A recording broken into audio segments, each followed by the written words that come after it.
इसमें शास्त्र मर्यादा है। इसमें जो शास्त्र मर्यादा है उसका हमें पालन करना चाहिए।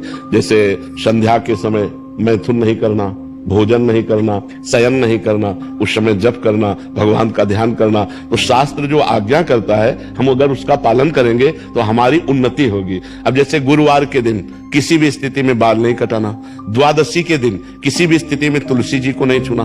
तो जो शास्त्र मर्यादा बनाई गई, अब उसमें हम क्यों नहीं कह सकते? क्योंकि ये ब्रह्म ऋषियों के द्वारा बनाई हुई मर्यादा है। बुधवार को और शुक्रवार को आप बाल कटवा सकते हैं, लेकिन अन्य दिनों में कटवाने से आपके पुण्य क्षय होंगे।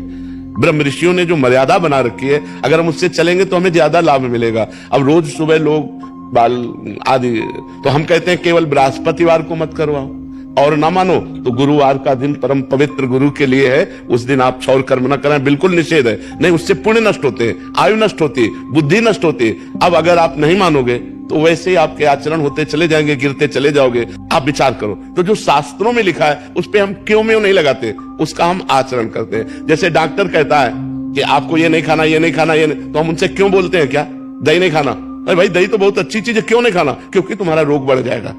जब तुम ठीक हो जाओगे तब तुम सब कुछ कर सकते हो, लेकिन जब तक ठीक नहीं होते तब तक तुम्हें दही नहीं खाना, ऐसा मना किया जाता ना। जब तक हमारा ज्ञान नष्ट नहीं हो जाता तब तक ये सब बातें, और ज्ञान नष्ट हो गया तो फिर कोई नियम नहीं, फिर वो सबके ऊपर पहुंच जाता है। जब स्वस्थ हो गया तो खूब दही खाओ, क्या परेशानी है? जब आप आत्मा स्वरूप में स्थित हो गए, देह भाव खत्म हो गया, तो बार बने या बना रखा रहे, क्या फर्क पड़ता है? तो हम अभी देहाभिमानी हैं, देह भाव से चलते हैं। तो हमें शास्त्र के नियमों का पालन करना। जो आज शास्त्र के नियमों का पालन नहीं करते तो गिरते चले जाते हैं। अब ये शास्त्र आज्ञा करता है, जिस दिन से गर्भ आ जाए उस दिन से माता पिता को ब्रह्मचर्य रहना चाहिए।